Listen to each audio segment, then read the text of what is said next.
Shauri la Mpina, mahakama yasema haiwezi kuwaingilia INEC.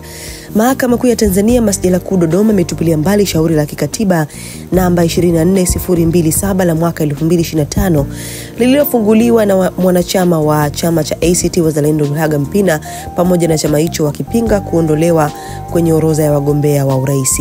Hukumu hiyo imetolewa leo Oktoba 15, 2025 baada ya mahakama kusikiliza hoja za pande zote mbili.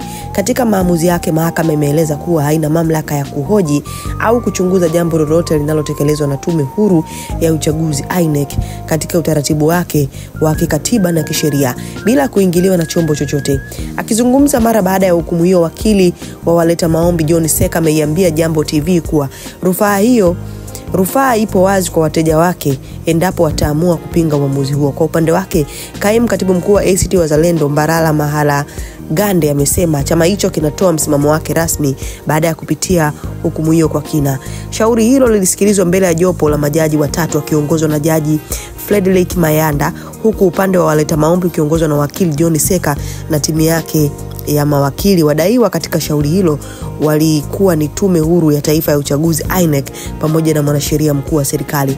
Nitakuwekea hapo sauti ya jaji uweze kuisikiliza vizuri kwa sababu wamefanya mahojiano na Jambo. Kwa hiyo Mpina ndo hivyo akwa kisiki ndoto ya urais 2025 imeshayeyuka. Nini maoni yako? Hii ni Vyote Media tumechanga. Kwa kifupi, mahakama imeamrisha shauri. Ndio. Na kimsingi shauri limetupiliwa mbali kwa kuwa mahakama imeona haina mamlaka ya kuhoji chochote ambacho Tume Huru ya Uchaguzi itakifanya kwenye utaratibu wake wa kawaida wa kikatiba na kisheria. Kwa hiyo mahakama imesema kama INEC inafanya mambo yake ndani, mahakama haina mamlaka ya kuingia huko na kuanza kuchunguza ni nini kinachofanywa huko. Ndio.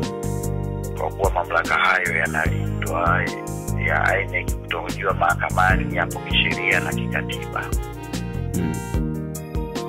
Huo ndio msingi mkubwa wa maamuzi yao. Pengine kuna nafasi ya kukata rufaa? Wamesema wametangazia nafasi ya kukata rufaa. Ninashukuru sana wakili. Asante.